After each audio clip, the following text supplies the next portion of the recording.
Hello everybody and welcome back to another Hookster Talks with me and Mr. TB the Bear. Yes, everyone's favourite bear. Say hello. Oh, it's Evil TB. Look at him, look at his face, look. It's Evil TB.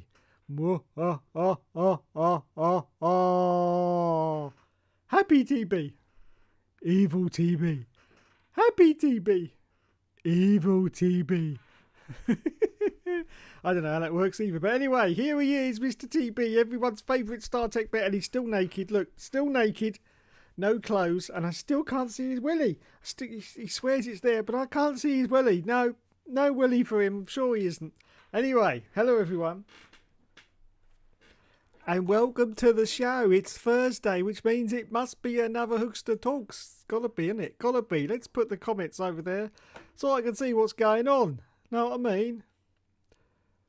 I've just lost my OBS. There it is. Hello, Mr. Poochie Head. Welcome to the stream. He says you're live. Yes, well, semi-live.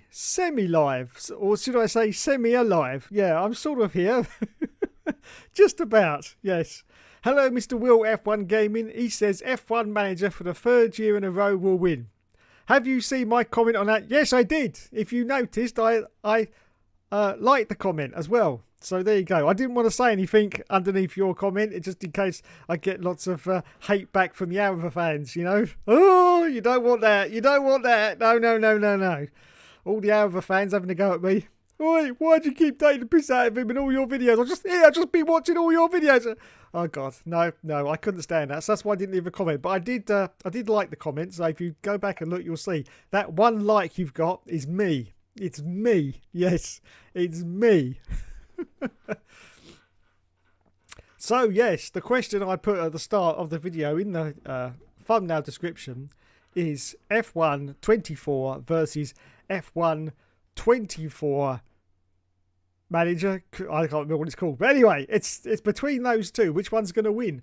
Well, F1 24 has got a huge advantage, and it's going to be in pole position to start with because it's coming out earlier than the other one. Yes, the Frontier game I think comes out in July, so it's got a huge advantage for about a month and a half, maybe 6 weeks, 7 weeks, something like that, before the other one comes out. Now, I have to say, looking at F1 Manager, it looks pretty decent. And I know that Frontier have had quite a few problems, especially with staff layoffs, and they've had a few financial difficulties as well. So to still be able to produce an F1 game out of that, I think is pretty impressive. Hello, Codemasters. So, yes, let's have a look between the two now and see about the difference. Now, this is what I wanted to look at. Before we continue, there's an interview with Mr. Lee Maffer, who's the creative genius at Codemasters. Yes, he's the man in charge. Yes, anything goes wrong, it's his fault. And this is an interview with Race Fans, the independent motorsport coverage website. Just thought I'd get that in, so you know, I'm not copying and just pasting. I am actually reading their article. And it says that F1 director Lee Maffer on physics, in-race goals and revamped career mode. Now, in this article, I'm not going to go through the whole thing, but in this article, Lee Maffer says that having the old game engine is not actually holding the game back. I'd like to disagree. I'd like to disagree with that statement, Mr. Lee Maffer. I think it is holding the game back. The trouble is, I have not seen or played a single second of F1 24. I'm not part of the beta test program, so I've seen a few clips online, but you can never judge that because they're usually, you know, the video quality is usually compressed and it doesn't look very good, so you can't judge by that. But I know, before I even plonk the disc into my machine come 31st of May, I'm going to know exactly what the game's going to look like. Exactly. There's going to be absolutely no difference between that and F1 23. Now, obviously, I only run one on a 1080p panel, so I'm not getting the 4K loveliness, but I'm still going to know straight out of the box it's going to look pretty much the same. So ever since Codemasters were handed the keys to produce the officially licensed Formula 1 game in the late 2000s, Lee Maffer has been heavily involved in bringing each of the 14 annual titles to life. Now a senior creative director of the series. I love these names that they give to people. It's just brilliant. It really is. Senior creative director of the series. Yes. So if I clean toilets for a living and I moved up to in charge of other people cleaning toilets for a living, what would my official job title be? Can anyone think what that would be? Yes, let me know in the comments what you think that would be. Maffa is one who holds the greatest influence over the direction of one of the most popular and successful annual sports game franchises on the planet. I've got a little issue with that. Is it really the most popular and successful annual sports game franchise on the planet? I mean, I don't follow football, but I'm pretty sure the FIFA, or whatever it's called now, FC24, is probably a little bit more popular than the F1 games, because the F1 is a tiny little niche market, really. It's a tiny little niche market, so I don't quite understand that. I mean, it is popular in regards to racing games, yes, but to be sort of the most popular and successful annual sports game, that's a pretty high pedestal, and I don't think that's factually correct. It's been 2 years since race fans last caught up with Maffa to discuss an upcoming of an F1 game, but with F1 2024 set to be released at the end of the month, what better time is there to catch up with the game's director? Oh yes. So let's see if I can find the bit about where he's talking about the game engine. Because I say it's a very long article. Please feel free to go there yourself if you want to have a little read. But this bit was just that I thought was a little bit, I don't know. As I say that, I can't find it. Where's it gone? Bloody hell.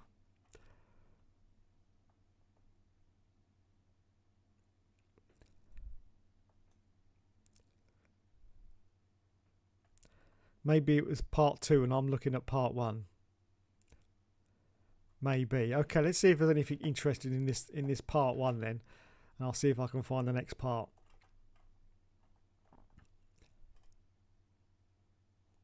So, under the hood, with every new Grand Prix season comes a new F1 game. Yes. Even if we don't want it, really. No, a game that will naturally feature all the cars, drivers and circuits of the current championship.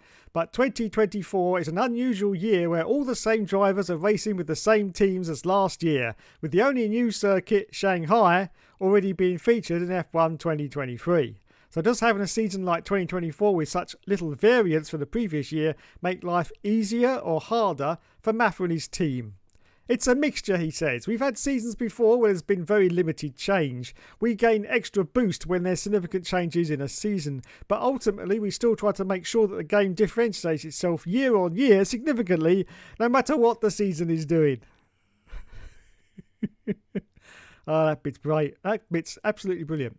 If the season does something really crazy, F1 2020, like we're going to see in 25 with Lewis Hamilton going to Ferrari, then that's like just a significant boost and sort of the cherry on the top of the cake, really.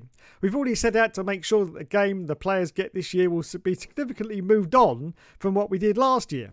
The sport giving us something fresh and different. New tracks, new drivers, different teams. Obviously Audi coming in the future is another big key point for us in the future. So we set out to try and ensure that this will always hit the goal of giving players something fresh and new every year. Oh, Mr. Maffa, really. I've got to admire though his tenacity. I've got to admire his tenacity that he can come out with this, knowing deep down that really very little's changed.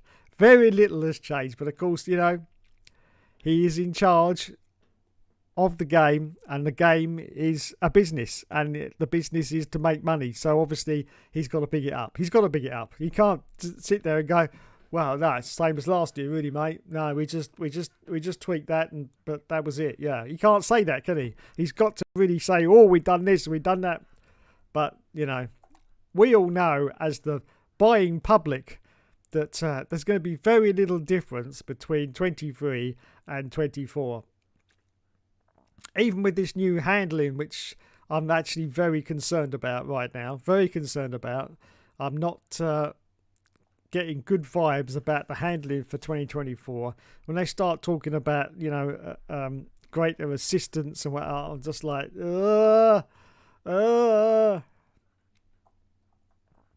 Does he say something about the handling? I think it does. Oh, here we go. For 2024, subtle adjustments have been made to the handling and physics model to add more depth to the driving experience and provide more realistic and predictable behaviour for players. Suspension, tyre and aerodynamic models have all been changed for this year, with Maffa explained that the amount of work done to adjust the physics has been more substantial than many might assume. As with any physics change, knock-on effects are normally significantly explained. You have essentially a physics model where things have to work together effectively. It's almost like a house of cards. If you pull one card out, things come tumbling down. F1 2015. F1 2014. F1 2011.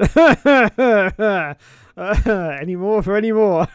F1 2009, although they didn't actually make that one, so we can't really blame them for that one. No, we'll let them off for that one. They didn't make it. No, Sumo Digital, yeah, so we'll let them off. They just published it. But can we think of any more, everyone? F1 2018 wasn't that good, was it? Let's face it. F1 2018. I think we'll leave it there, though.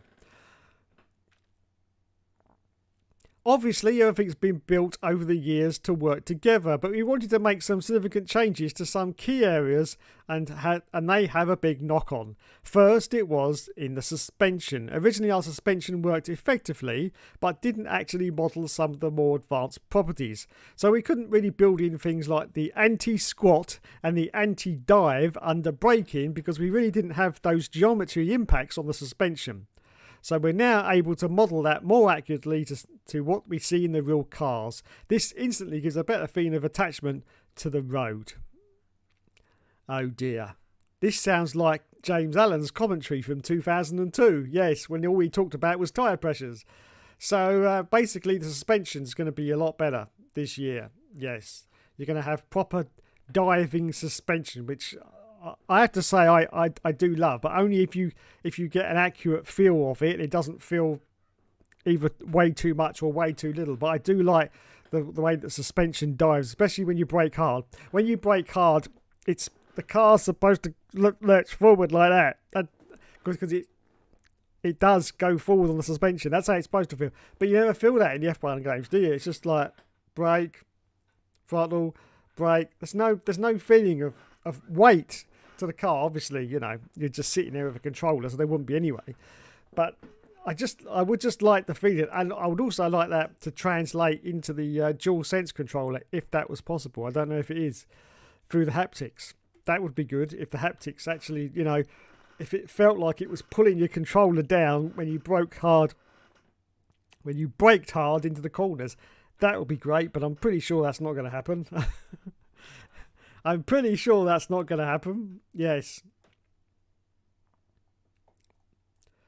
So that I think is about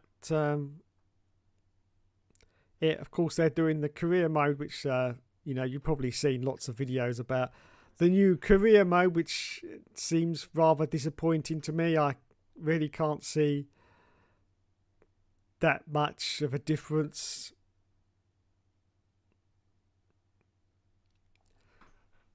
This is one thing I haven't mentioned, was My Team. Here it is. While the career mode is extremely popular, so too is My Team, first introduced in 2020. Maffa says the beloved creator team mode will be receiving some refinements for 2024 rather than a major overhaul. So, in other words, it's going to be pretty much the same as always. My Team, I've never been impressed with My Team, I have to say.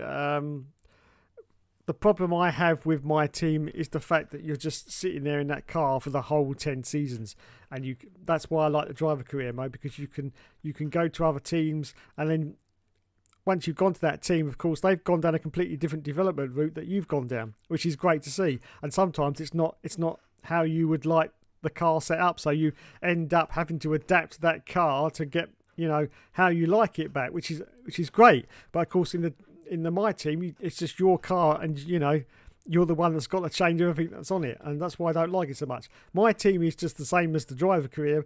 It's just that you can change the livery. Basically, that's the only difference. And of course, you got a few changes in between the races. You know, where you've got to build up your team resources and stuff like that. But apart from that, there's very little difference. Apart from the fact you get another 10 seasons. So in every F1 game now, you get 20 seasons. 20 bloody seasons of 24 races. I'm sorry, there is no one on this earth who can complete 20 seasons of an F1 game before the next one comes out. There's just no one on this earth. I'm talking about if you're playing it properly with a minimum 25% races. If you're just going to sit there and do 3 lappers, then obviously, yeah, you're going to be able to do it. But there's no way, if you're doing the minimum 25% races, that you're going to get through 200 odd. It's more than that now because it's 24 races a season. You're going to get through 240 odd races before the next one comes out. There's just no way. You'd have to be sitting there for like 6 to 7 hours a day just playing F1 games. Yes. Otherwise, it's just not going to work. Just not going to work.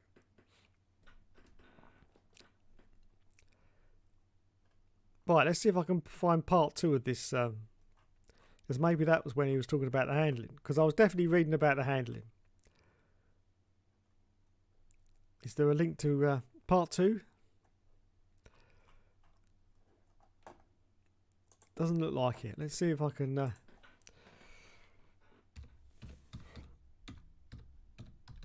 Race fans. Lee Maffer.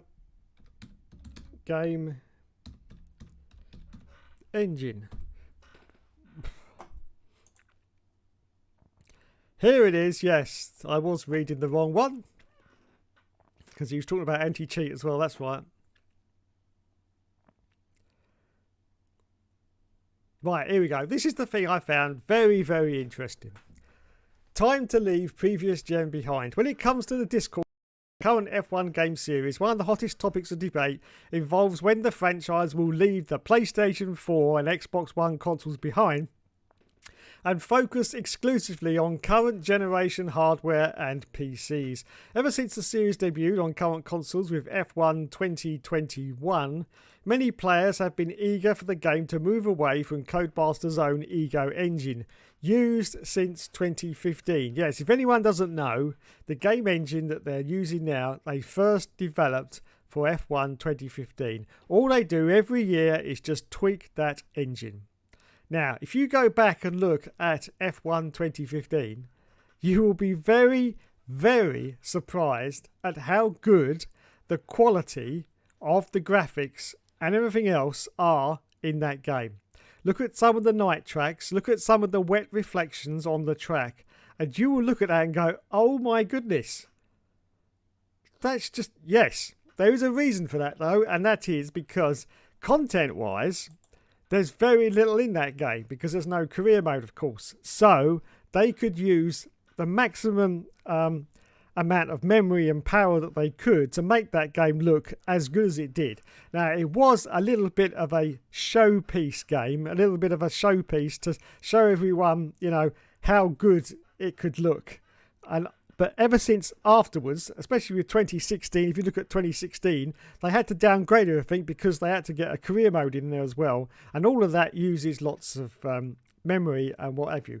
So it's a sad fact, but 2015 is one of the best looking, is it now current gen? No, it's now last gen, isn't it? It's now one of the best looking last generation F1 games. It really is. Don't take my word for it. Go back and play it again right now, and you not right now after this stream.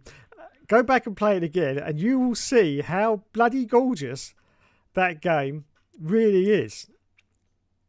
And ever since then, they just had to downgrade it. Now they have started to upgrade it again in 2019, as you saw at like the Bahrain circuit, which had lots of like smoky reflections of the floodlights, if you remember that when it came down, and stuff like that. So they have slowly tried to progress it, but it still can't beat that original 2015 game, because basically I say the content inside the game was very limited. There was no career mode. And every time you put more stuff in, you have to actually reduce other things, that are part of the game. And unfortunately, that does include the graphics. It's not new. They had to do that in the old Studio Liverpool games as well. Unfortunately, F106, because there was an addition of 2 extra cars, they had to slightly downgrade the graphics. And if you look at the head-up display for the throttle and the brake on F105, it's a beautiful display. It really is. It's probably the best F1 display of like the throttle and the brake that I've ever seen in a Formula One game. It is a thing of beauty. It really is.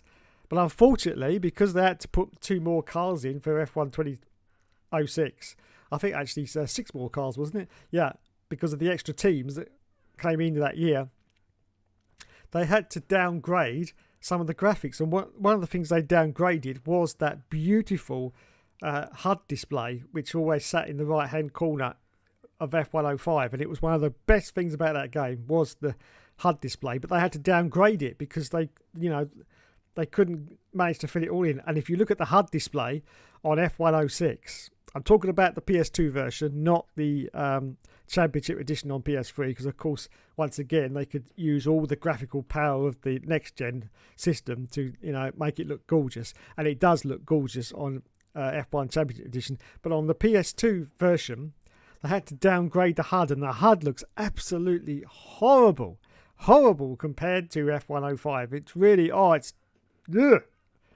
nothing like it whatsoever. But that wasn't their fault. That downgrade. And the same thing with F1 2015. They had all that power available, so they could just really splash it all on the graphics and the presentation, because there was nothing else in the game. No. I mean, they tried to get us with Pro Season, but it was exactly the same game. All it was like 3 settings different. Locked on the cockpit view, and locked on maximum difficulty, and locked on the fact you had to do 100% races. That was the only difference between the 2 modes. But as I say, the graphics were absolutely gorgeous. They really were. Anyway. Or abandon support for last gen under the assumption that the game's performance on current gen is being held back by behind tethered to 10-year-old hardware. But when race fans ask Maffa if this is really the case, he insists that the quality of the games is not being compromised or held back by still being on previous generation hardware. I can certainly see why people have that perception, he accepts. But if you look at the spec of our PC game, for example, and how scalable the engine is, we have to accommodate PC specs that are relatively low as well. And we're talking potentially lower than previous generation console hardware. So the engine's built for scalability. It always has been. We scale it really effectively, so it's not being held back in the visual stakes in that way. So that again has just confirmed what I said about scalability. So for 2015, because there was less in the game, they could scale those graphics right up to the max. But ever since then, because they've had to put more stuff in, they had to scale it back. We have incredible technology that allows us to scale the performance. We don't give the 120 frames per second mode on previous gen consoles, but we do on current gen consoles. But it is tech that's built to scale because we offer it on PC as well. The levers are there for us to be able to give players the best experience we can on both ends of the spectrum. That's not to say there aren't things that could be done better if we weren't supporting previous gen, but overall the experience is set up so that we can balance it effectively for both platforms and both generations. Basically, if you get past the lawyer speak of Mr. Lee Maffa there, what he's basically saying is, if we build a new engine now, it's going to take us at least 2 years. And that's going to be a huge problem for a game that comes out every single year. A huge problem. I've said from the start, just bring out a game, then the next year bring out a DLC pack for it for £25. Everybody will buy it for £25. Nobody's going to moan about that. Just bring out a DLC pack with the next year's liveries on the cars and use that extra time to build a new game from scratch with a new engine. It's the only way you're going to do it, because otherwise you're just going to keep supporting Ego for the next, I don't know, 10, 15 years, because you've already obviously adapted it for the current gen consoles because it's on PlayStation 5 and the Xbone. So there's nothing to say that in the future you're not going to adapt it again for the PlayStation 6 and whatever Xbox is out as well. And this is, so, you could still be supporting the PS4 in another 5 years' time, which would be absolutely ridiculous. It really would. Absolutely ridiculous. I know EA are very keen with stuff like that. They were still supporting the PS3 with FIFA games right up, I think, until 2013, something like that. So they're very keen because obviously they want to get their maximum amount of revenue. But for us as F1 consumers, players of the game and whatever, we are crying out for a new engine, because we just know exactly what the game's going to look like even before we played it. We need that new engine, we really do. And I'll say that's the only solution to get it, is to basically release a game, then do a DLC pack the next year for 25 quid with just the new liveries on it, so the game's not going to have any changes to it. We as the fans, we would accept that, Codemasters. This is what you don't seem to be able to understand. We would accept that if we knew that in 2 years' time we would get a game with a completely new, revised physics engine and whatever. We really would. Oh, there's me Viagra timer. We really would accept that. But obviously, they want their 70, 80, 90, £100 every year. But that's the problem. That's the problem. They're stuck between a rock and a hard place. They know it's gotta happen. Otherwise, I think sales for the F1 games are just going to reach rock bottom in the end. But there is the problem of how they go about it.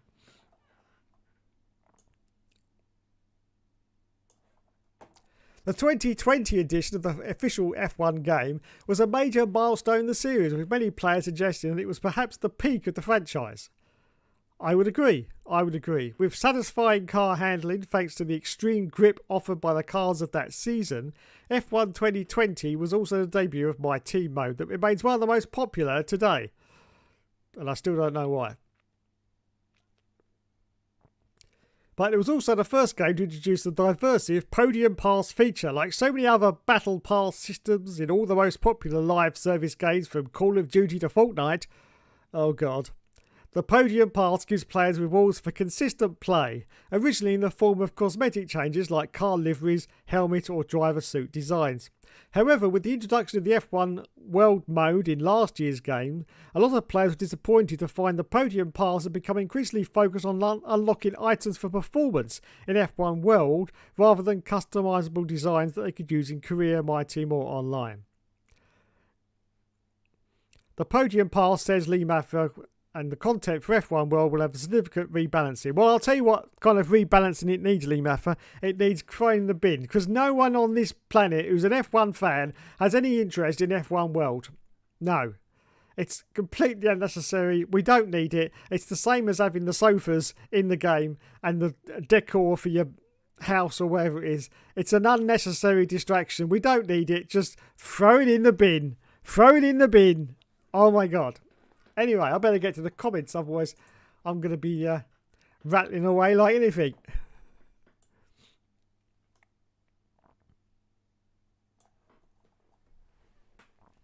Hello, Mr. Planel Plessy. Welcome to the stream. Says congratulations to Max Verstappen on winning the Emilia Romagna. Absolutely. Congratulations, says Will, to dominantly winning the... Yes, well done. Hello, Polish Eddie. He says, hello, oh mental one. That's me, sir. Yes. Hello, welcome. Sorry, gonna be late again, sibling duty. No worries, mate. No worries. I'll catch you later. Again, Kiefer keeps going on about Sirian Smith on Josh's channel, does he? More like 500 races. Tyrrell is a better team than Red Bull. I agree. Lotus is the better team than Red... Yes. Super... Yes. MasterCard... Yes. Nikita Mazepin is a better driver than Hookster. I don't agree. Nicholas Latifi... Yes. Dang, yes. Me yes. Sakun Yama, yes. UJ, yes. No. Takuma, yes. Yes. Max, yes. Pedro, yes. And yes. Nick, yes. And well, I don't know who that is. Hookster, yes. Max Gunfer is a bit, yes. Mitch, I don't know who that is. Yorkshireman Oliver, yes. Pascal, yeah. Jake, I don't know who that is. Jake, yeah, I don't know who that is either. John Eric Verd, yes. Yes. Yes, yes. PR bullshit. It's the same shit, different year because we are too lazy. There you go. That sums it up. Sam Bird's a better driver than Hookster. Yes. Blah. I have 5 minutes. They need to stop commenting about the same shit on every video. Redonkulous. PS4 was released in 2013. Think FIFA 19 was still on PS3. We would accept that, but the FIA won't. They want their cash every year as part of the contract. That's true. Sasha Venestra, yes. FIFA 14 was on the PS2 and PSP in 2013. There you go. Unbelievable. Lucas de Grassi is a better driver than... Yes. What on earth? Will F1 is a better... Yes. PS2 came out in 2000. The Moan Yorkshireman is a bit... Yes. KDF1 is not a better driver than Hookster. Ooh. Gary Bradbury, yes. Did you search up John Herbert? No, I haven't yet. Daniel Ricciardo is not... No. You know all the drivers you've watched Josh's Crawl with. You know all the drivers if you watch Josh's Crawl Room properly. I don't... Who watches that? Who does? Who... No, not even TB watches that. No. Taki Inui is a better... Yes, absolutely. Taki Inui is a better driver than Hookster. Right, so that was enough of F1 24. Now, of course, we've got F1 Manager, which is coming out soon. I actually haven't seen this trailer. I'm going to see if we can get this trailer to work without my PC exploding. Let's see if it does or not. I haven't actually seen this. So this should be interesting. Peggy 12.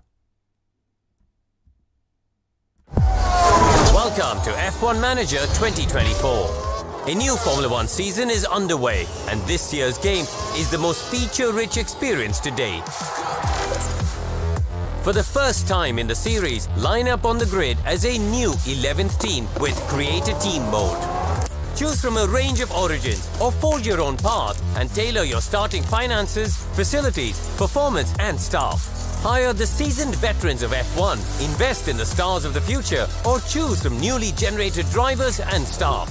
Name your team, pick your brand colors, and build your team's identity using the in-depth logo editor. Customize the look of your car, race suits, and helmet via the livery editor. Negotiate lucrative sponsor deals in the updated sponsorship system and build their brands into your liveries. Create your own journey and challenge the grid to take your place in the pantheon of F1 greats. The dramatic world of F1 comes to life on and off the track with the brand new mentality system. Managing the personalities and needs of your staff and drivers now makes all the difference in your pursuit of points. Favoring a driver can create unwanted friction. Poor performance may leave your staff demotivated. Deliver results on and off the track to satisfy your team's demands to ensure their heads stay in the game. Your management style is the key to success. The new Affiliate Drivers feature enables you to build a legacy by fostering talents from F2 and F3 to add... Wait a minute! You can drive a Sophia... That's it. That's it. Take my money! Take my money! Take my money, Frontier Games. You can drive a Sophia... Oh my god, that's it. I don't need to see anymore. That's it. I'm done. Add to your own affiliate pool. Access the stars of the future and ensure their success is your success. The F1 paddock is a fierce landscape. Failure to keep your stars happy will present rivals with opportunities to poach your talent this year, disrupting your team's trajectory towards the top. Keep the board on side by delivering results to continue your ascent, or have your leadership called into question and be forced to take a step down the pecking order. In Formula One, even the best laid strategies can end at the first turn. The introduction of mechanical failures this year delivers dynamic races with ever-evolving challenges and opportunities. Pushing cars to the edge lap after lap will exact a toll. Can you mitigate these issues as they arise to stay on track? Ensure that you are in a position to capitalize on your rivals' issues and claim unexpected results. Circuit visuals have also been upgraded for F1 Manager 2024. Marbling and enhanced use of real-world data mean that tracks look and behave more realistically than ever, no matter the weather or time of day. Are you watching this, Codemasters? Utilize a brand new strategic perspective with Helicam, giving you a bird's eye view when drivers execute your commands. F1 Manager 2024 is the most feature-rich experience to date and promises to test your management credentials both on and off the track when the game releases on the 23rd of July 2024. So there we go. The battle of the F1 games is going to reach a head during July. Of course, F1 24 is going to have a March on that, being released at the end of this month. So it's going to have a little bit of momentum there. But I think by the time F1 Manager comes out, it's going to look pretty dicey. And now, of course, we can definitely see why the F1 game is coming out right now, because they didn't want to compete with this because they know they're losing sales. They know they're losing sales because of F1 Manager. Now, I think the team at Frontier have been copying someone's homework, because, of course, we've got a My Team renamed as Creator Team, which looks very similar to the My Team. It's just such a shame that you can't actually take control of the cars yourself, which is a feature that I would really love in these games, if you could actually take control of the car yourself and actually drive the car yourself. I know you can, you can be doing it, but you're just a passenger watching it. Actually be in control of the car. I would love to see that. I think if that happened in F1 Manager, it would blow F1 24 completely out of the water. And in fact, all of the future F1 games, and they won't even bother with, no one will bother buying the official F1 game anymore. Yes, but unfortunately it doesn't. But apart from that, it looks very decent. As I said at the start of the stream, I know Frontier have had a lot of problems with having to lay off some staff, which is very, very unfortunate. And they've had a few financial problems, but they're still knocking it out of the park, which is great to see. Great to see indeed. Very nice. Very nice. Right, let's get back to your comments. Put myself over there. What have we got?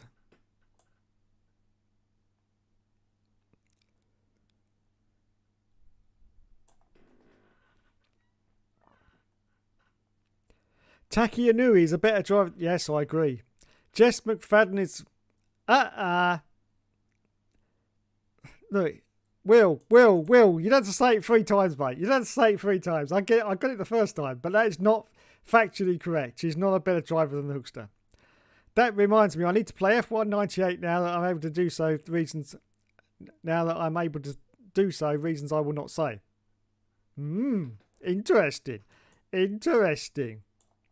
Hannah Atkinson is a better driver than... Yes, just to see how bad the game is. Well, I can tell you it's pretty darn bad. Bois says probably the last F1 Manager game that will ever come out, given that about 3 people will buy it. Yeah, this is true.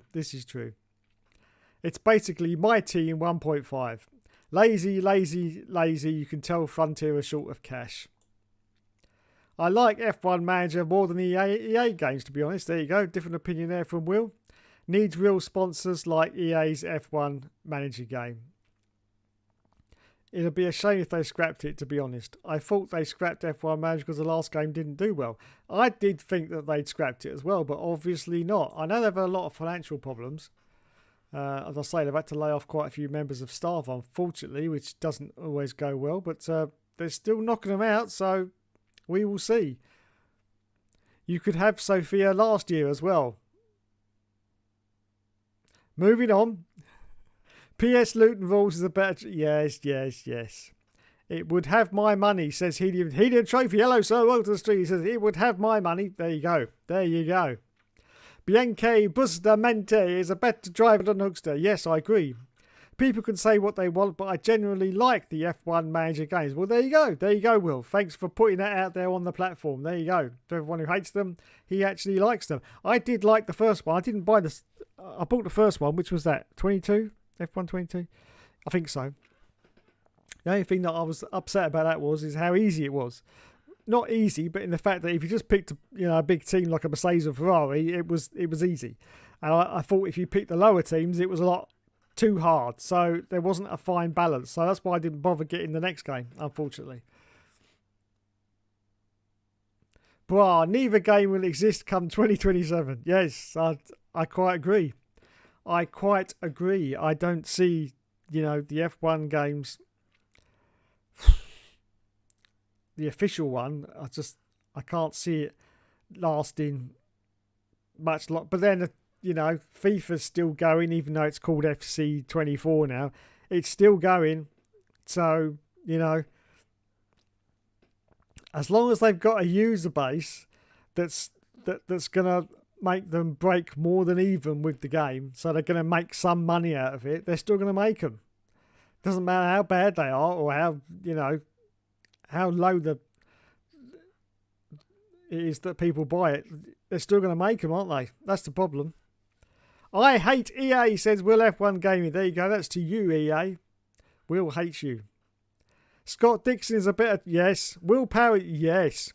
Helium Trophy says, the only thing that would enhance it for me, of course, is the interview with Pauline Sansi. Had to get that. Yes. Peter O'Wall's a better driver than Hookster. Yes. Roman Grote... Yes. F1 Manager barely sells at all, says Bra. Yeah, I have heard that, unfortunately. James Rossiter is a better... I don't know who that is. Marcus Oaks, yes. Steve Ryder, yes. Brendan Hartley. Oh, so gay. So bloody gay. I love that catchphrase. I'd love to bring it back, but in these current climate times, I think I'd get ritually sacrificed. But it was just a great one. Yes. So, Brendan Hartley, so gay, so bloody gay. Loved it. Absolutely loved it, Tim Harvey's a better driver than Hookster. Yes. Paul O'Neill. Yes. Lance Stroll. Yes. Jess McFadden. No. You're just not very good. Hartley. Brendan Hartley. Yes. Brendan Hartley. Yes. But there you go. Right, let's get on to the Formula One now. Real life. I've got it here somewhere. Here we are. We haven't had a little look at this for a while. Let's have a look at the current championship. How many rounds have we had? Six? I think it's 6 rounds, isn't it? So, Maxi Boy Verstappen. Let me make myself a little bit smaller. I'm just covering up the thing there. Maxi Boy Verstappen is currently in the lead with 136 points. Teammate Sergio Perez in second place with 103. Now, is this the start of the downfall of the Red Bull Racing Honda team due to the fact that Adrian Newey is gone? He's basically gone. I think his input in the team is already left. So is this going to be the start of the downfall of Red Bull? Just like Williams in 1997 towards the end of the season. I don't know. We will see. Or was the Lando Norris win just a fluke? I think it was probably just a fluke, to be honest. And I think Max Verstappen will be on top again for the rest of the season. So Sergio in second place. We've got Charles Leclerc in third position. Nobody seems to be talking about Charles Leclerc at the moment, but he's in third place. Very respectable in the Ferrari with 98 points. Lando Norris, of course, bolstered by that win in the last round, is now up to 83 points in the McLaren Mercedes. Carlos Sainz doing very well, also with 83 points, so they're level on points at the moment. Of course, Carlos would probably have had a few more if it wasn't for his operation, where he missed a round. Oscar's Pastry is currently in 6th position with 41 points, so quite a big gap between 6th and 5th, as you can see. Almost a 40-point gap between the pair of them there. So that's going to take some doing. for Oscar to try and get any higher than his 6th place at the moment. George at the Russell is currently in 7th place with 37 points in the Mercedes. Fernando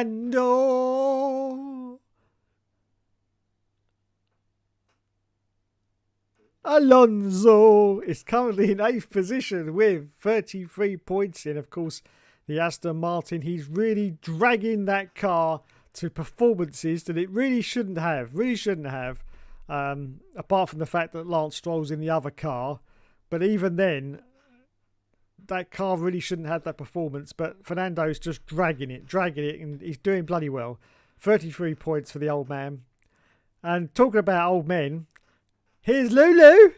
Lulu's currently in 9th place with 27 beautiful World Championship points. Beautiful. 27 points in 9th position in the Mercedes, being beaten by his teammate at the moment, George Russell, by 10 points. 10 points, yes. And if Lulu keeps finishing in 9th place, which he seems to be doing a lot in the races, it's going to be a huge ask for him just to get past the 10-point gap that he's got between him and his teammate. It's going to take at least another 5 or 6 races. Not forgetting, of course, that George isn't going to sit there and not score any more points. He is, of course, and that's going to be a problem. So, yes. Do you think Lewis Hamilton has just basically said, I've had enough of this year, I can't be bothered? Do you think he's purposely not looking as good? I don't think he's doing that at all. I just think he's not as good. Not as good.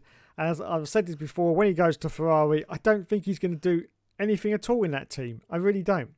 Unless Adrian Newey gets in there. But of course, Adrian Newey is not going to be able to affect next year's car because that's already going to have been built and done by their aero team and whatever before he even gets there. If he goes there, we don't know. It's all speculation. But if so, I don't see Lewis doing anything at Ferrari apart from possibly finishing in 8th place instead of 9th, because that Mercedes we can definitely see has dropped off in performance. It's definitely dropped off in performance. I don't think it's that bad, to be honest, but it's definitely, how do we look at it? Red Bull on top. We definitely have to say at the moment that Ferrari are the second team. Just looking at the points. Then it's going to be McLaren. And I suppose you've got to put Mercedes as the 4th best team in the grid right now. It's got to be Mercedes, isn't it? Because there isn't, there's no one really to beat them. So, yeah, they're the 4th fastest car in the championship. So with 2, 4, 6, so with 6 cars in front of them, they should be finishing 7th and 8th.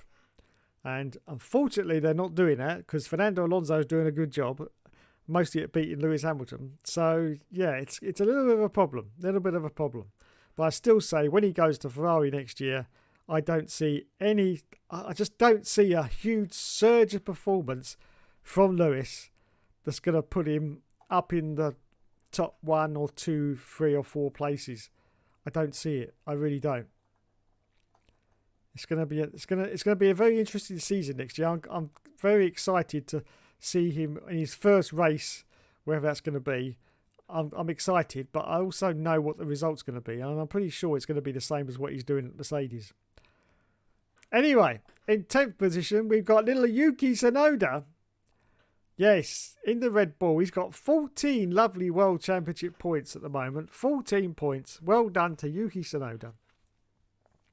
It's all up in the air whether Yuki's still going to carry on next year. We don't know at the moment. 11th place, it's Lance Stroll, who definitely will carry on next year, and possibly the year after that, and the year after that, and possibly another 5 years after that, all the time his daddy owns the team. Yes.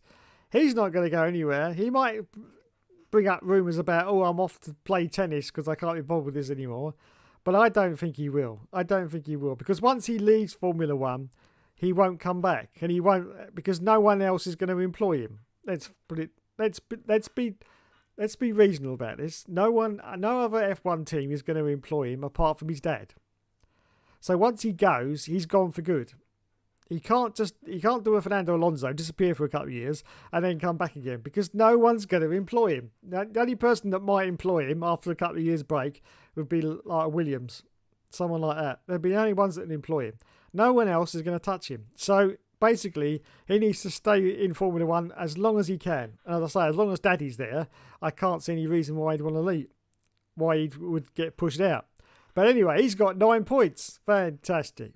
But this is where it fascinates me. Oliver Bearman, who has done 1 race in the Ferrari, just one, he's still in 12th position with 6 points. Still beating Nico Hulkenberg and Daniel Ricciardo. Yes, fantastic. So, Nico Hulkenberg's in 13th place. Daniel Ricciardo is in 14th position, the big white elephant himself, with 5 World Championship points. And the last of the point scorers is Esteban Ocon with 1 point for Alpine and K-Mag with 1 point also. Who's the one that looks like they're going to disappear, might take a race? I think it's Kevin Magnussen, isn't it? Yeah. He's almost on max points of penalties. So if he gets any more penalties, he's going to have a 1 race ban, which means he won't be able to race and someone else will have to take over. There you go.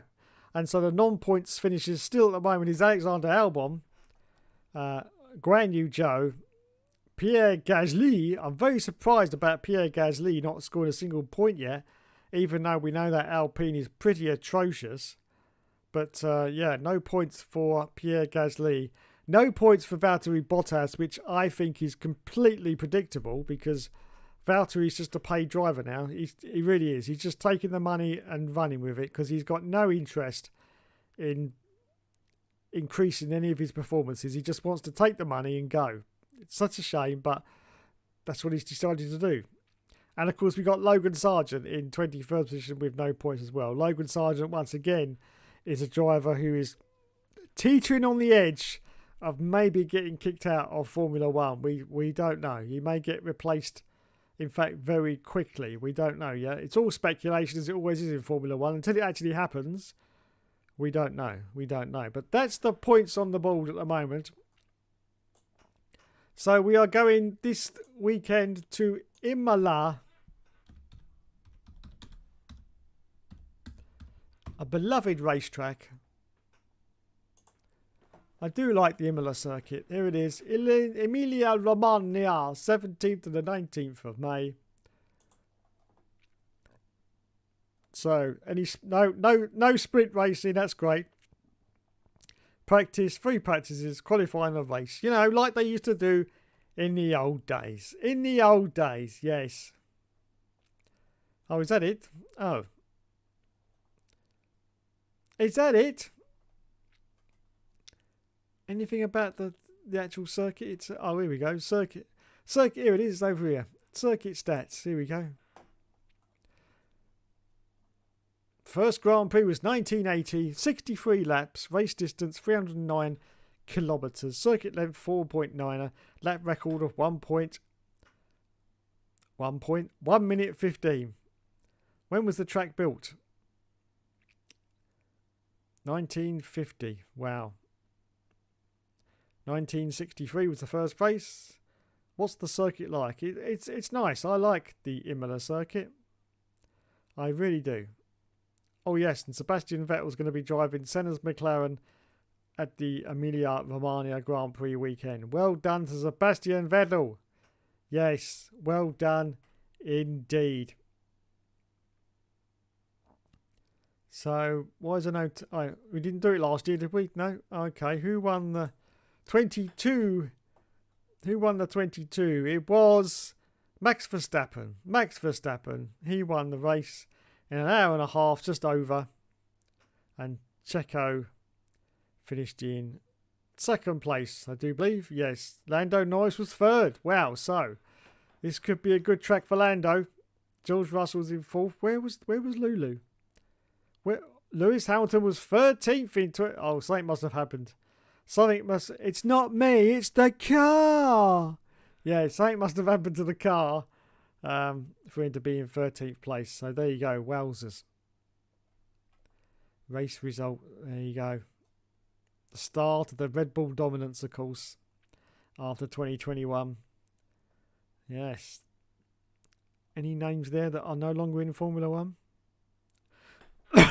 Yes, Mick Schumacher. There you go. He's gone.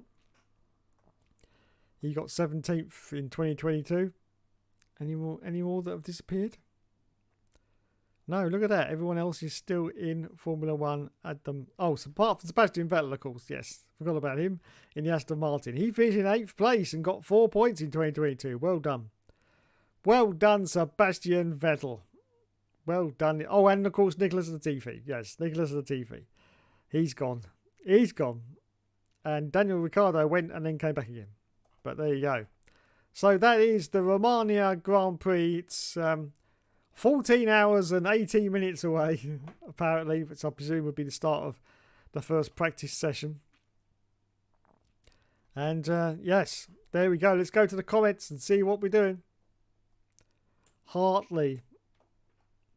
James Rossiter is a former racing driver. He was Maserati Formula E team boss in 2023. Oh, thank you. Hartley. Brendan Hart. John Clellan's. Yes, I agree with you. My dog is a bit, yes. Nigel Farage, yes. Rizzy, yes. Boris, yes. Lewis Hamilton is not a better driver than Hookster. Totally agree. Totally agree. Russell is so overrated. Yes, he is.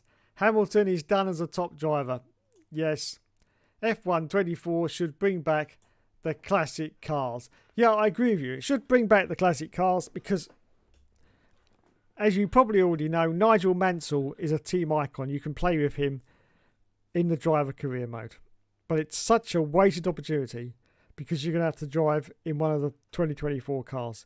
It would have been so great if you could have played as Nigel Mansell with his winning 1992 FW14B, I think it was. That would have been great, wouldn't it? I mean, the car was there. The car was there in, which one was it? 2021? 2021, that's Love Classic Cars in 2021. It was there. So they it's not like it's disappeared. They've still got the files for that car somewhere locked away at Codemasters. Yes, so they actually built that car. It hasn't gone anywhere. It's still there at Codemasters somewhere, but such a wasted opportunity. We could have been driving the driver career mode as Nigel Mansell with his bloody FW14. Now, of course, there would have been some problems because of all the other cars on the track and in the game.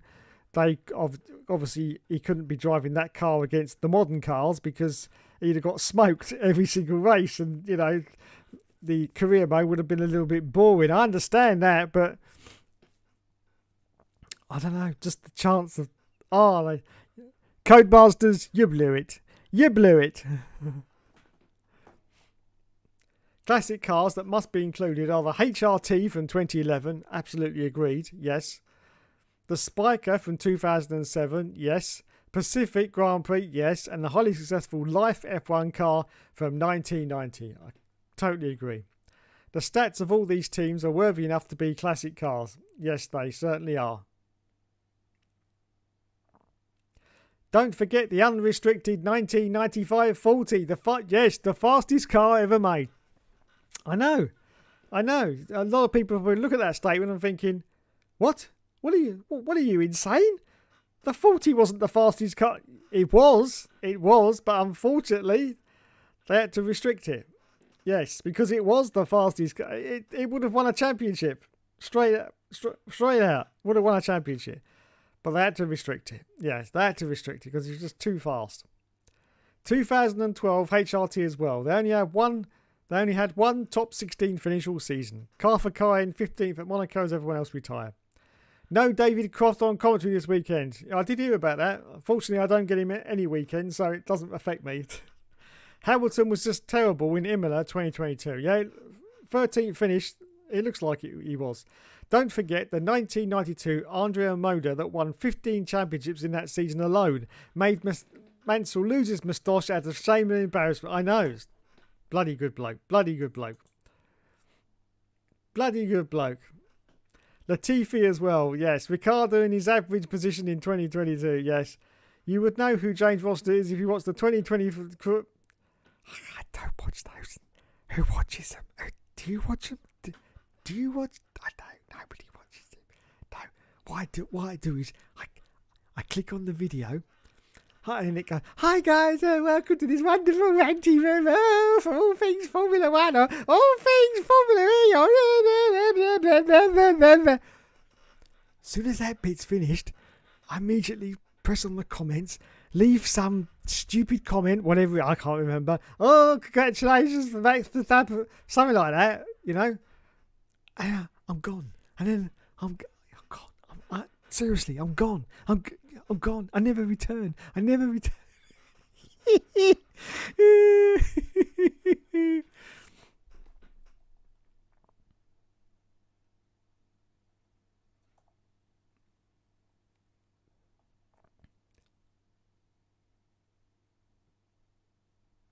Hello, Eric Benz. Welcome to the stream. This is a beautiful tribute to Senna in Imola. Yeah, I totally agree. Beautiful tribute. Well done. Well done indeed.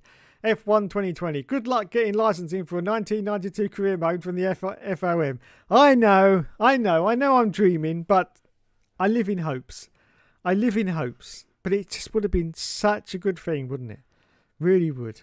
If we could have had Nigel Mansell in his car for 1992 in a... Oh, it would have been beautiful. Beautiful. It really would. But it's not going to happen. All you got now is Nigel Mansell in a current... Who wants that? Who wants that? No one. Really. Nobody wants it.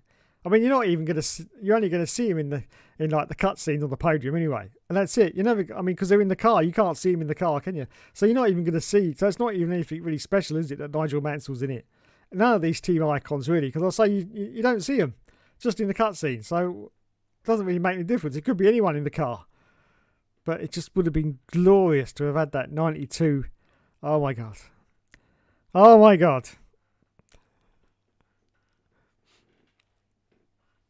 The Andrea Motor team was so successful they got kicked out before the season ended. Yes, I know they did, because they were that bloody brilliant. Narain Carthakayan is a better... I agree. Timo Glock, yes he is. When's the Josh Rose coming? At some point.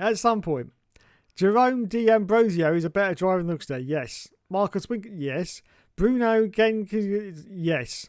Serious question. When did you last watch a full crawl room video? Okay. Serious question. So I'll give you a serious answer. The last one. Okay. The last one.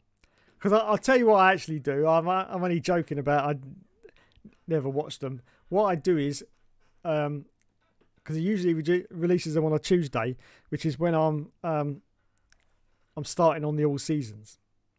So what I do is,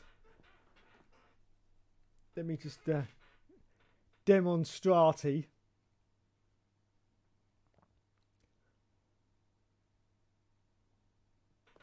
So what I do is this is my YouTube computer that I'm talking to you lot on here. This is the one I use for YouTube. But I've got a laptop just off to the right hand side, which I'll just move the camera around so you can see it. There it is. There's a laptop there which is on a shitty old TV screen that someone gave to me, but it just gives me another screen to work on. So what I do is, while I'm editing my video, I then put Josh's video onto here. Yeah, and I'm not actually watching him because, to be honest, I don't see any point. Even he would admit that, because he says, listen to him. But so I put it on there and I'm listening to it while I'm editing my all seasons, which I do on this computer here, which is my main sort of YouTube computer, you see. So that's what I do. So I do actually watch every one of them. But I do admit I do not watch the Formula E ones because... I don't follow Formula E whatsoever, and so I sometimes leave comments on his Formula E videos, but I don't actually watch Formula E, so I have no clue as to what's going on. So yeah, there's no point in me watching those videos. So I usually just watch the first 30 seconds, leave a comment, and I'm gone. But that's how I watch his crawl room ones. I'm listening to them while I'm making a video because they're so bloody long. 40 bloody minutes long. Who's going to sit there watching a YouTube video for 40 minutes? No one. So I have them on in the background. So I'm listening to them while I'm editing the all seasons. So there you go. There's the correct answer. A 1992 career mode is probably possible in F1 Challenge. Yeah, I expect it is. Yep. Racers Mansell in the Mercedes in place of Lulu. Yes. Oh, God. Williams driver number 1 is a better driver. Yes, I agree. Nigel Mansell is 71 years old in August. Oh my God. Is he really? Well, he was old when he was in Formula One. He was not a youngster. Another car that needs to be in F1 is the Eurobrunn from 1989, which was the only team in that year that never started a race. Absolutely. Absolutely. That's what we need. That's what we need. Now, let me see if I can just... See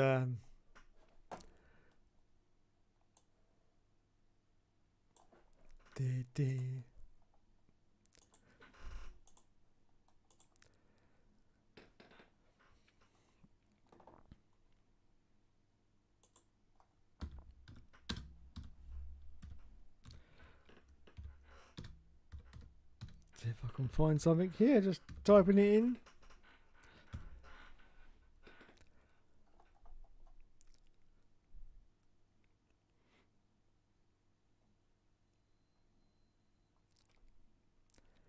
Here we go. It's your own fault, you lot out there. You've got my nostalgia juices going. So here it is. Let's go back to the past and go to the... See if I can turn some volume up here. And let's go back to the past, everyone, and relive the trailer for F1 2010.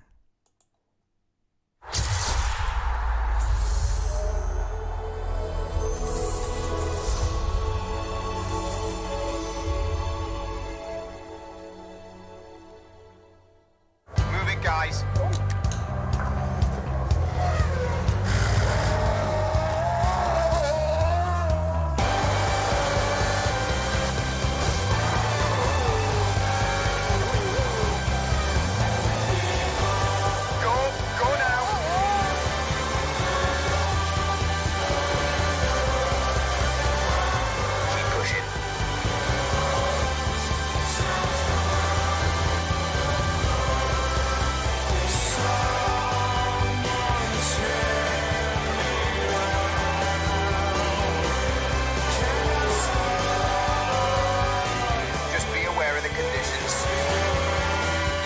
Conditions apply.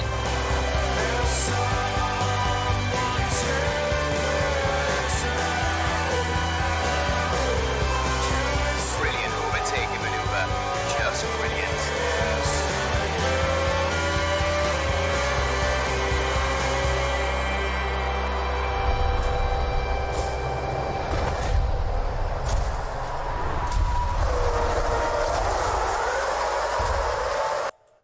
Ah yes, the glory days of F1 2010 for the PS3, games for Windows, what a disaster that was, and of course the Xbone 320 or whatever you call it, I don't know, bloody thing. Just a bloody house brick, isn't it? That's all it is. So yes, there you go. Oh my God. Do you remember the G-force indicator when you used to hit the wall? It told you how much G-force you hit the wall at. That was great. I don't know why they don't bring that back because, you know, I used to love trying that out. But there you go. The original launch trailer for F1 2010. And unfortunately, no game has managed to surpass it since. No game has managed to surpass it since. No, but there it is. Katie Firm is a better yes. Matt 212 is a no. Matthew Gaz, yes. Hayden's Gusset, no. Liz Truss is a better driver than Hookster. Liz Truss, oh my God. Yes, I agree. Back when Codemasters have a crap about the F1 games, yes. Then they gave up when 2011 Xbox 360. They gave up when 2011. Oh my God. 2011. What can we say about 2011? Not a lot. Just so much disappointment.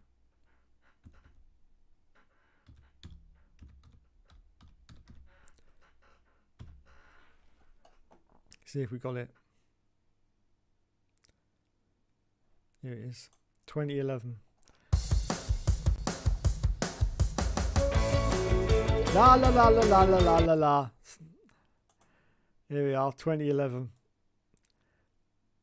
This was quite possibly the most disappointed I'd ever been.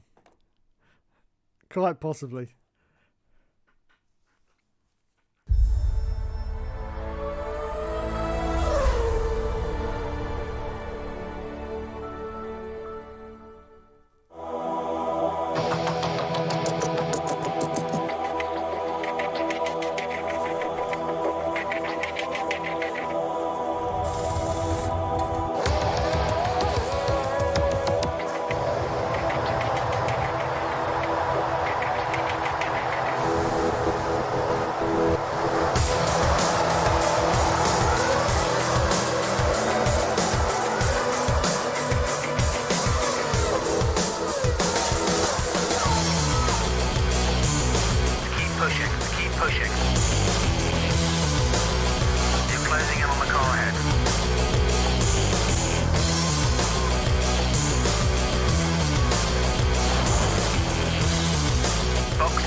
go, 2 laps.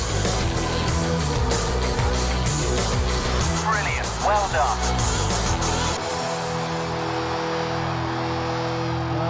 Available now.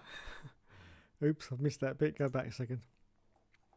Available now once again for the PS3, the Xbone 725, and games live for Windows. Yes.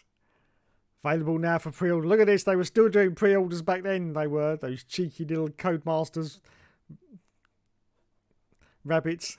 Look at them. Look at them. Look at them. Pre-order it, lads. Pre-order it. It was also on Steam as well, even back in 2011. Games for Xbox 360, Xbox Live, PS3, PlayStation Network. Using the Ego engine. The Ego engine, everyone. Yes. Oh, so disappointing. The cars handled like boats, and it was the only, apart from a couple of others, where you actually went faster the higher the wing values were, which in terms of physics makes absolutely no sense whatsoever. No. You don't go faster if you increase the wing levels. No, you go slower. That's the law of downforce. I'm not an aerodynamicist or in any capacity, but I do know that if you increase the wings, you don't go, you go slower. Yes, but not in F1 2011. You actually went faster. Yes. Unbelievable how they managed to cock that up so much, but there it was. That was the one after the great one. I mean, it still had a lot of the atmosphere of 2010 with the the immersion in the paddock and all that, but the driving and the handling. And for anyone on a controller, it was a complete joke. Absolute joke of a game it was, yes. Steering wheel, people loved it. It was really, stable on a steering wheel, but on a controller, it was horrible. Absolutely horrible. Steered like a boat. Steered like you were trying to steer through porridge. Oh, it was just ridiculous. And that was the start of the downfall.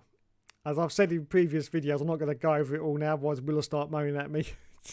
But it's the laws of diminishing returns. Just look that up on Google and you'll understand exactly what I'm talking about. But there it is. There it was, I should say. 2011. Yes. What a rubbish game that was. 100 G-Force Challenge. Yeah, I used to love that. TB is a better driver than... Yes. Alan No, let's not go there. No. TRL limit. No. Nope. Yes, that's right, Will. Nope. Let's see the trailer for F1 2001, but I shall... Your word is my bond. F1 2001. Don't know if there's going to be one. Let's have a look though.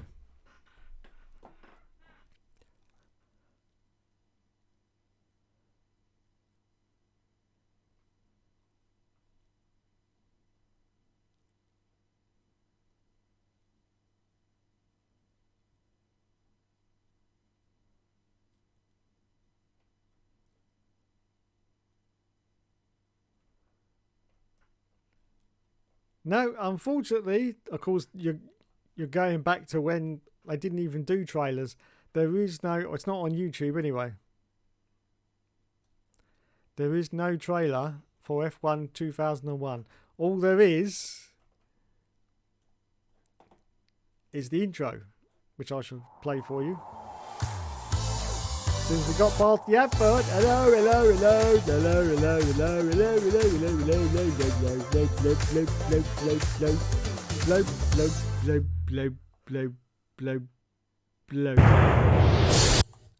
Oh, here we go.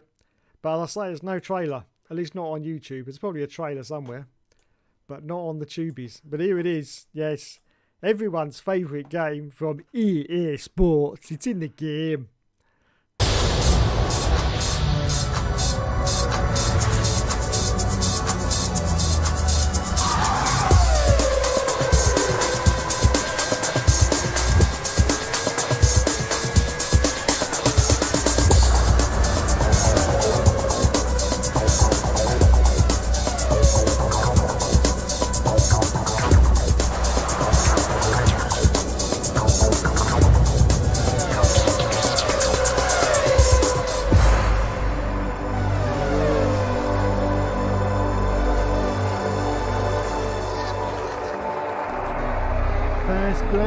give way to the car behind when you can. Second place. Shush now, shush. We've had it once. Don't need it again. Second blue. Move out the bloody... I can't remember what it was now. First blue, give way to the car behind you when you can. Let's see the trailer for F1 27... Hang on.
Gotta say, that's a game trailer. I thoroughly enjoyed that. That was a proper game trailer, yes. And yeah, that was great. That was absolutely brilliant. And of course, that was for the Xbone 2060, the PS4, PC, and Steam as well. Look at that.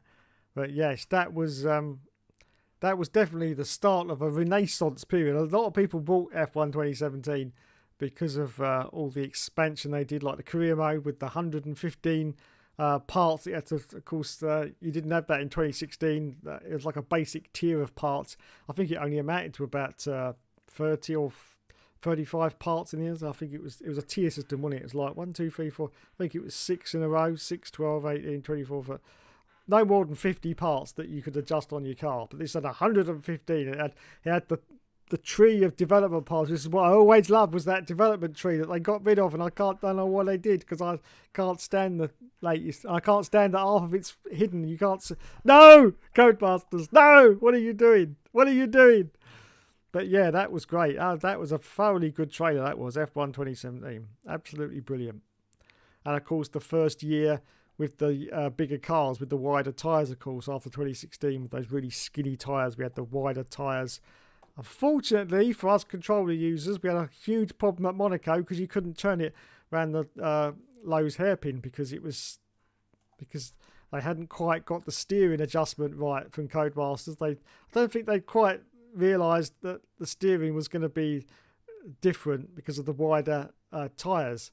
So at Monaco, it was very, very noticeable. I remember league racing on this game, and at Monaco, it was just a joke. All the controllers guys were just ending up being at the back of the field, and all the steering wheel guys were just romping away with it because we just couldn't get around that corner because of the steering angle. There wasn't enough steering lock. Now, of course, the modern F1 game, you could actually increase the angle of the steering lock so you wouldn't have that problem. But of course, back then in 2017, there wasn't any. So yeah, it's a bit of a problem. But the rest of the game was pretty fantastic, has to be said. So that was a sort of renaissance game for Codemasters there, 2017. So well done to you, Codemasters. Well done to you.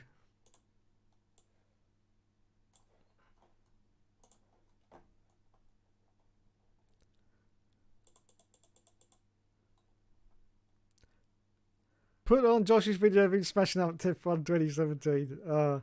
Don once said F1 2017 was his favourite. I remember him saying that. Yorkshire Smash. Just show the paid PSW review of F1 2008. Yeah, I know. That was mine. That was mine. Cracking game, says Will. Yes. Imitation Jeff is a better. Yes, he is. Carmen Jordan career mode flashbacks. Oh, yes, the Carmen Jordan career mode on 2017. Josh's scripted F1 2017, yes. God, 2017 was a crap game. There you go, difference of opinion there from Bar. Dom loved that game. It drove like absolute arse. It really did. Josh's Force India career mode was scripted. Shame because the rest of the game was fine. Yeah, it was. And so was his court career. 2017 was rubbish, says, but there you go. There you go. But the trailer was brilliant. You've got to admit that was the best trailer I've seen for ages. Okay. Let's just see if we can find that. Where is the bloody moaning Scotsman?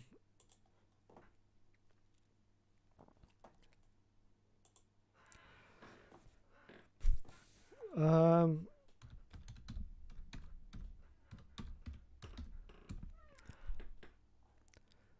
see if I can find it. I'll just put Smash Up 2017. There you go. Oh, that's not what I wanted.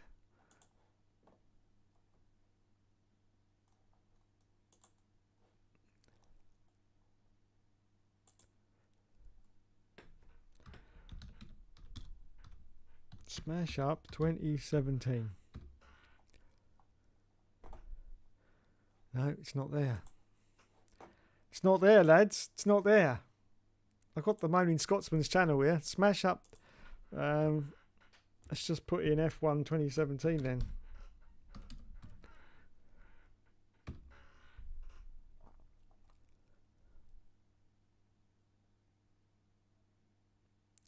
I recognise those thumbnails. I wonder who did those. Career mode. Oh,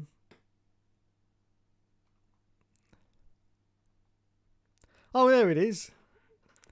There it is. I think the clue is him holding an axe. To the Moaning Yorkshireman, and you all voted for this, for my first year anniversary, to be destroyed. So, just to prove to everyone that it is the real deal, that's the plastic sleeve, obviously.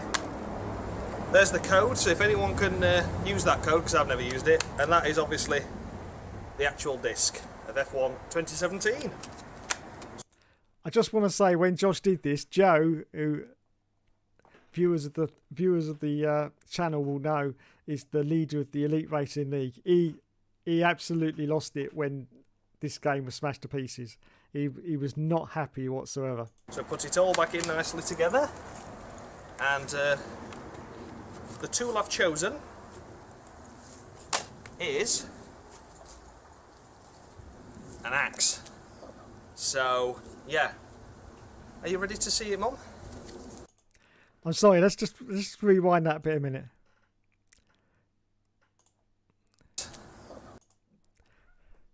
Peter Sutcliffe. Anyone else see it? So, yeah. Are you ready to see it, Mum? You can say yes, you can talk on the video, you know. No, she's not talking, no. She talked on Cruel Wall, but that were a limit. So, yeah. Where is it? Right. Go on, love, swing it. Swing it. Right, are you ready? Yep. Have you got me in shot at this point or not? Well, come on, you need the dramatic stance. I've got everything ready. Go on, I've got you. And then I'll try and follow it. Don't hit it very quick. Oh, right, okay, I'll just tap it, yeah, shall I? Yeah, right, go ready? On. Yeah, ready. 3, 2, 1. Go. Oh! Well, hey. Point it this way now.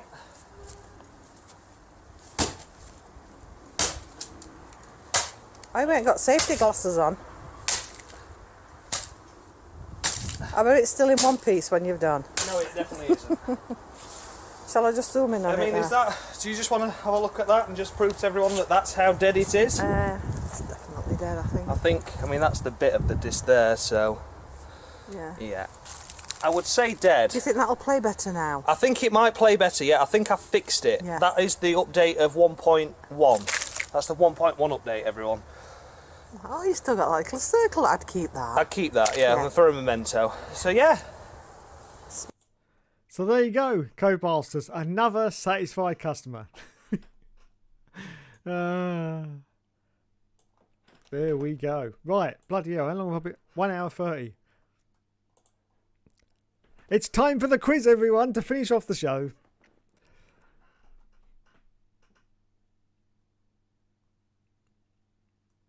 Let's see the F1 2001 so you can tear it apart from the box that it is.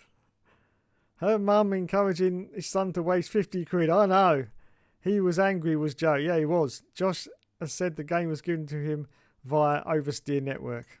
I do remember that. Yeah, I do remember that. Okay, right, here we go then. End of the show. It's quizzy time. Quizzy time.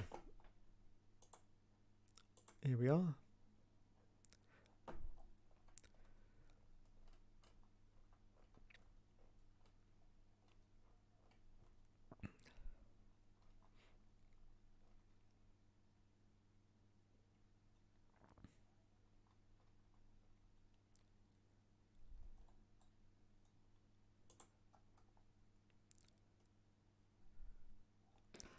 Right, here we go. Let's make that a bit smaller. So I can get the chat in as well. Once again, Will's going to have his 15-second delay.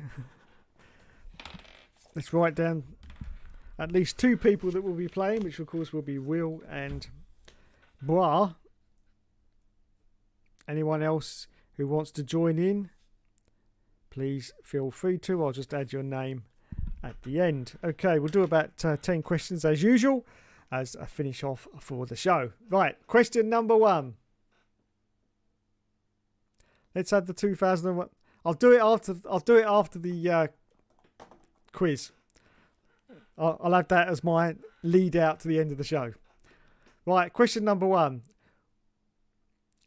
Which Grand Prix driver wore a Superman cape on the podium of the 2006 Monaco Grand Prix? Which Grand Prix driver wore a Superman cape on the podium of the 2006 Monaco Grand Prix? I actually remember this, so I didn't need to know the answer. But feel free to Google if you need to. Bois got it. It is David Coulthard. 1 point to Bois. Is Will going to come in with Coulthard or is he not going to bother? I'll just wait a second.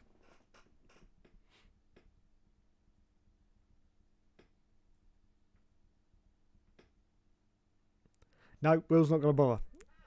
Oh, delay. There he is, delay. Wowzers. I just counted that delay. Actually, that was 17 seconds, Will. 17 seconds you are behind. So well done to you. But stay tuned because I might give you another 5-point delay bonus like I did last week if it continues. So if it continues, don't disappear yet because I might give you a 5-point bonus if the delay continues. It's more that KD's outside your house using your internet. Yeah, I know. Oh, he's having delays as well. Well, this could be interesting. We will see. I might give you a delay bonus later. We will see. He's about 10 seconds behind. There you go. Well, you got a chance to steal then if you get in there quick, Will. Question 2. Which nationality of the drivers has won the most Formula 1 races? So out of all the drivers, which nationality of them has won the most races? Which nationality?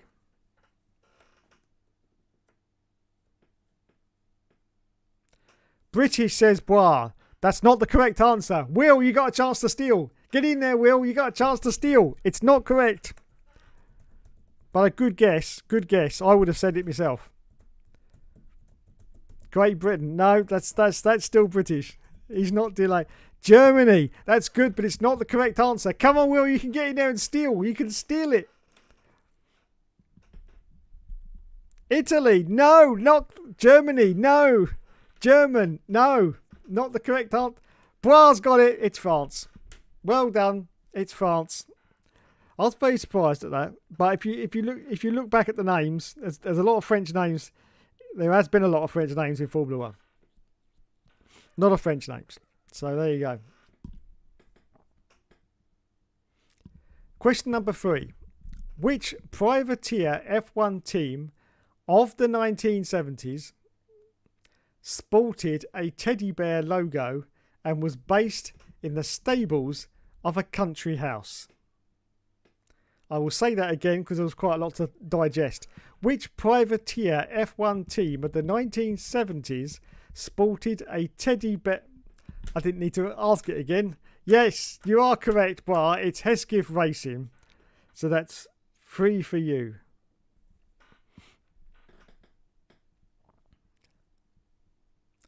Let's just see if Will comes in with his 17-second delay. That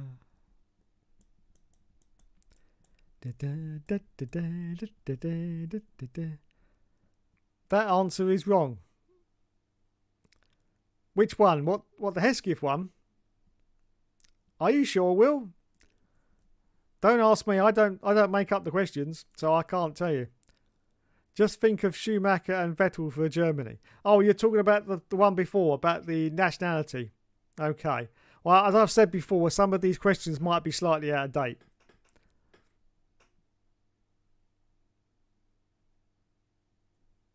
Some of them might be out of date. So I can only say what the answer is on the screen. Okay? I'm sorry about that. That's all I can do. But I had a feeling it was French, actually. So I'll have to look into that. I'll look into that one. Prost is the only French champion, so it's obvious. I still have gotten the point anyway, Will. Right, okay. Question number 4. So we've done Hesketh, yep. Jackie Stewart retired in 1973. How many times did he win the Formula One championship? Jackie Stewart retired in 1973. How many times did he win the Formula One championship?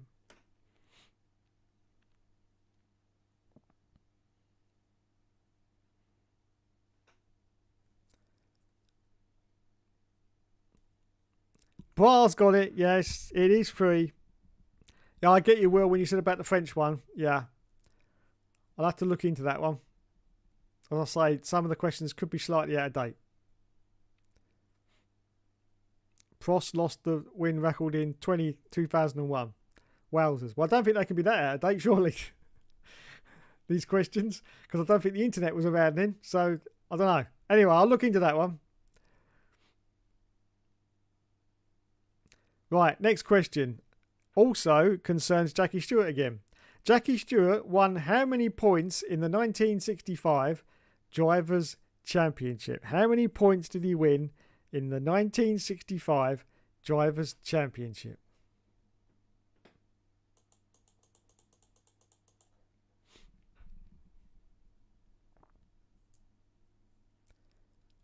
"89" says Bard. That's not the correct answer. Come on, Will, you got a chance to steal.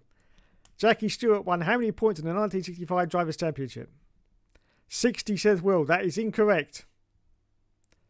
65 says Will. Still incorrect. I will give you both 63. Bra's got it. 33. Bra's now on 1, 2, 3, 4, 5-0 at the moment for Bra. 45 says Will. 30. You were getting there, Will. Yes, you were coming down. Yeah, you were coming down in the points. You would have got it in the end. Okay. So it's 1, 2, 3, 4, 5, 5-0 at the moment. Next question. Mario Andretti became Formula One World Champion. What was his nationality? Mario Andretti became Formula One World Champion. What was his nationality?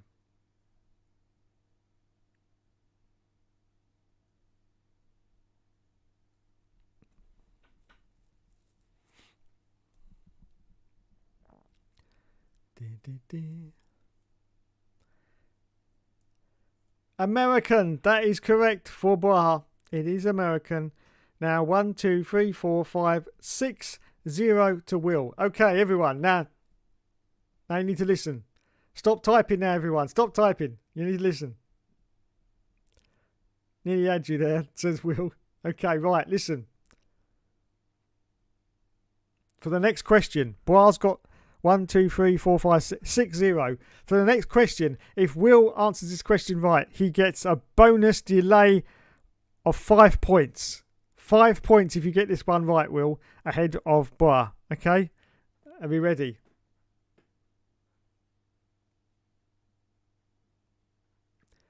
Mark Webber decided to leave Formula One at the end of the 2013 season to compete Le Mans 24-hour race for which German manufacturer?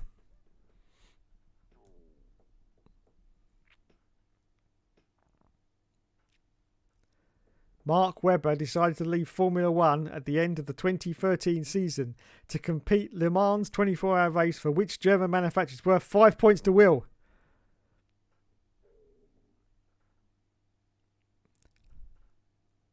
Yes! He's got it! Well done, Will. He's got it. It's Porsche. It was Porsche. 5 points to Will. There you go. 5 playing 6 now. Well done. Bois got it as well, but just behind Will. Literally got it by a second. Yep. So there you go. 1, 2, 3, 4, 5, 6 now to 5 playing Will. We go back to normal points now. Obviously, I can't keep giving Will 5 points every time. That's not fair. So back to normal points now, but you're just 1 point behind now, Will. 1 point behind. Next question. I've got to say that yeah, I've done 7. So question number 8. Michael Schumacher joined which Formula One racing team in 1996? Michael Schumacher joined which Formula One racing team in 1996?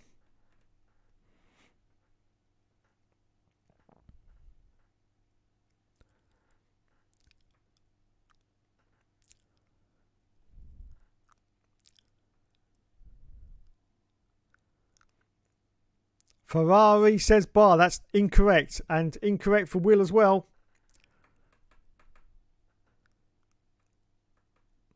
Michael Schumacher joined which Formula One racing team in 1996?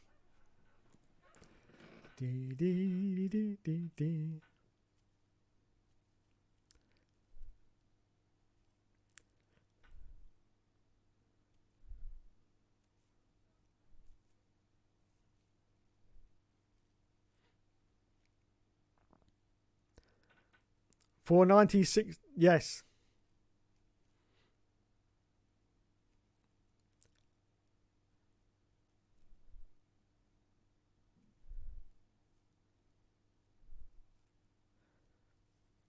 No.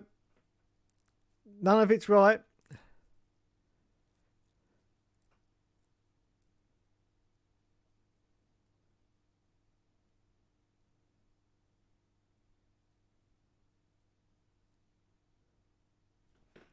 Hang on a minute, we may have a discrepancy.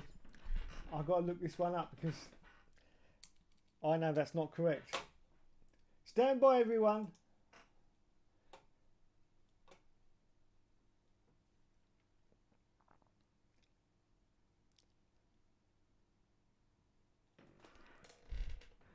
No, it's all right. I haven't read it. I haven't read it wrong. The answer I think is wrong, but what I'm looking up is because he did actually join this team, but I'm looking up the year that he actually joined this team.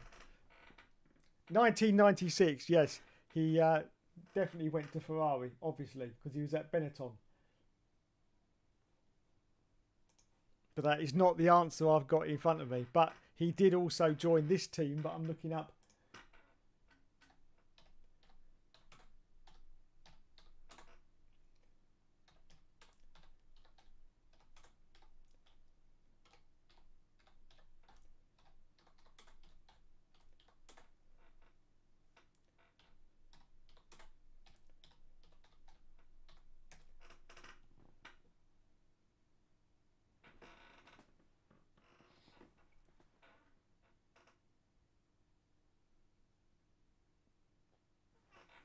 Okay. Okay. Yes, they completely cocked that question up entirely. The question I've got here is Michael Schumacher joined which Formula One racing team in 1996? The answer that it says here is Jordan Ford. That is incorrect. He did join Jordan. I think it was just for one race at Spa, wasn't it? That was 1991. I've just looked. That's what I was looking at. I couldn't remember when he did join Jordan. So yes, completely cocked that one up. Right, yes. So who said Ferrari? Because whoever said Ferrari was correct. Who said it first? Let me adjudicate it. Yes, Bois did say Ferrari first, so he started off at Jordan. Yeah, it doesn't say that here. It definitely says Michael Schumacher joined which Formula One racing team in 1996. That is incorrect. That is incorrect. Yes, of course it was Ferrari. Yeah, so we get the point to Bois because it was Ferrari. So he got the right answer. 1, 2, 3, 4, 5, 6, 7, 8, 9 is the next question. Wow, I wasn't expecting that. Right, question number 9. We've got 2 more to go. Which country did British Formula One champion Lewis Hamilton relocate to in 2007? Which country did British Formula One champion Lewis Hamilton relocate to in 2007? I'll give you a clue. It wasn't Monaco, because I know that's a lot of Formula One drivers' retreats, but it wasn't Monaco.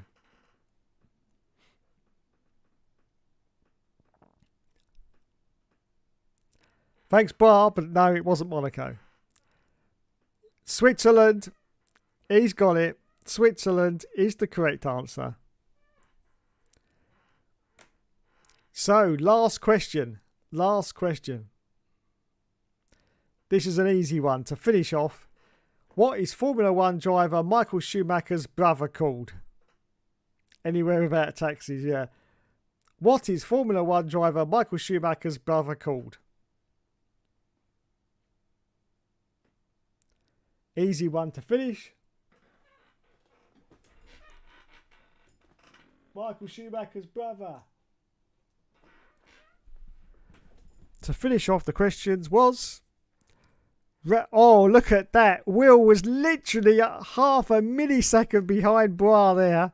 Wowzers. That was brilliant. Bois just got it. Just got it at the end.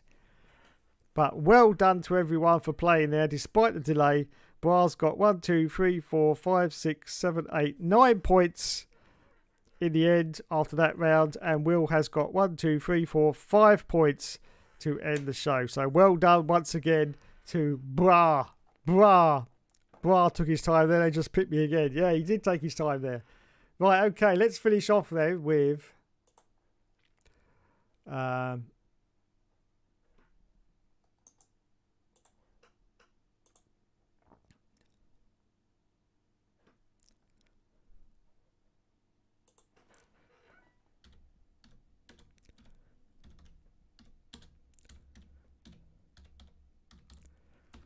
think it came up.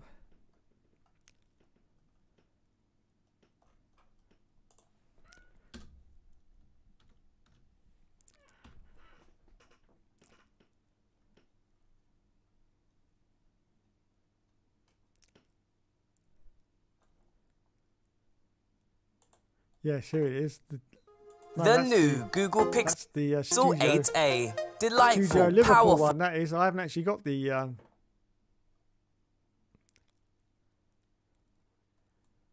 I haven't actually got the EA version. This is all the Studio Liverpool.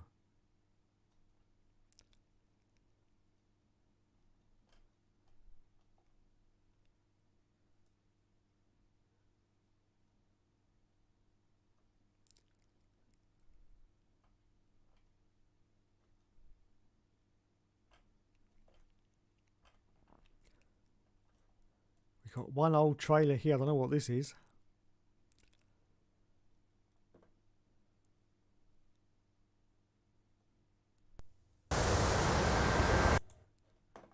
I don't know what this is, but we'll see out the show with it. It's only 58 seconds long. So there it is. Before I do that, I'll just say thanks to everyone for joining me tonight for the stream. From me and Mr. TB the Bear. TB the Bear. Yes. TB the Bear.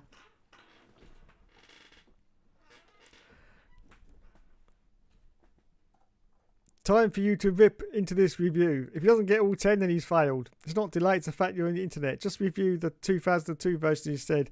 Same thing. Oh, 2002. I don't know if I even got that.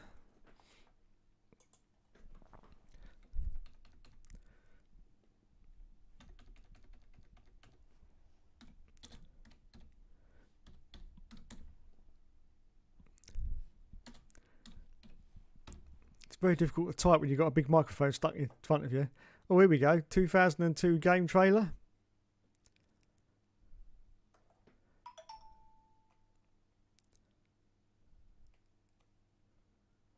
Preview by me. We'll have that one. La la la la la la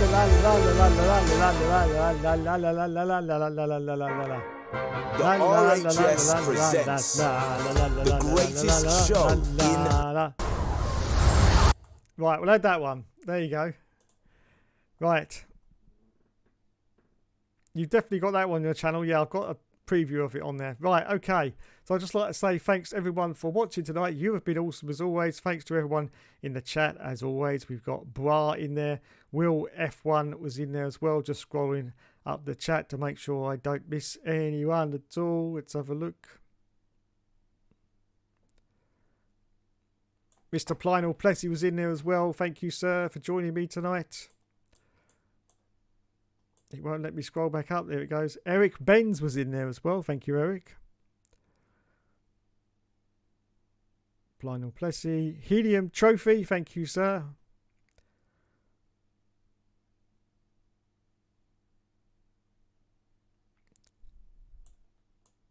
And I think that was everyone. Yes, it was. So, thanks so much for joining me tonight on Hookster Talks. I'll be back, of course, on Sunday with another All Seasons Clear Mode. And I will leave you now with the preview of F1 2002. Yes, another great game by EA Sports, who, of course, are still making great Formula 1 games right now with, of course, F1 24, which is out in about 2 weeks' time. A little bit earlier if you aren't of sound mind or body and bought the extra special version. Yes. Anyway, thanks everyone. I'm actually going to watch this because I don't think I've watched this for years. Here's the intro to F1 2002 from EA Sports. It's in the game. The weather, as so often is the case here, is just wonderful. The fans have certainly turned out in force again this year. The atmosphere is simply electric. Yes, it's that time of year again.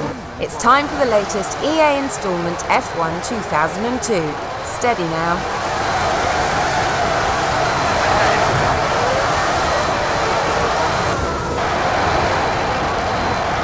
If you've ever wondered why F1 games aren't stacked with more interesting tracks as unlockable bonuses, it's because the FIA restrict what may be portrayed in F1 licensed games.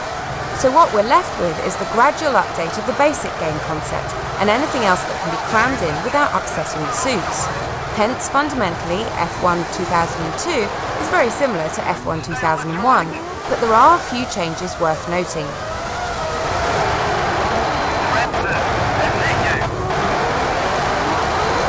The new Toyota team has been added, and Prost is no longer competing, so there are still 22 cars. The paintwork has been updated to reflect the new liveries, but the cars themselves are still looking very familiar. And the late appearance of Ferrari's 2002 car means you probably won't see that one at all.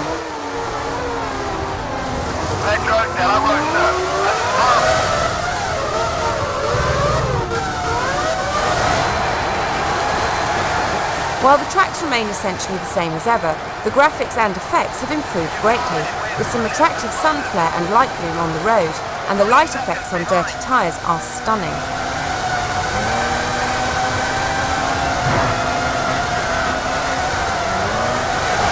Challenge mode includes 11 new tasks, while the new Team Duel mode doesn't require you to win the race, you just need to beat your teammate. The most noticeable addition is the new slingshot bar. Jink into the contrail of a car's visible slipstream and you'll get a worthwhile speed boost. Fill the bar and you're in the zone, complete with motion blur.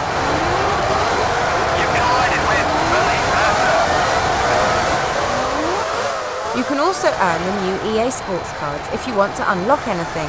There are bronze, silver and gold cards relating to various challenges taken from all aspects of the game.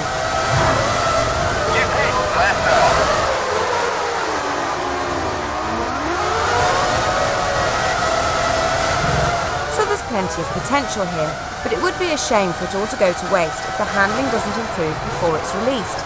Let's hope it does, for the sake of these gorgeous graphics.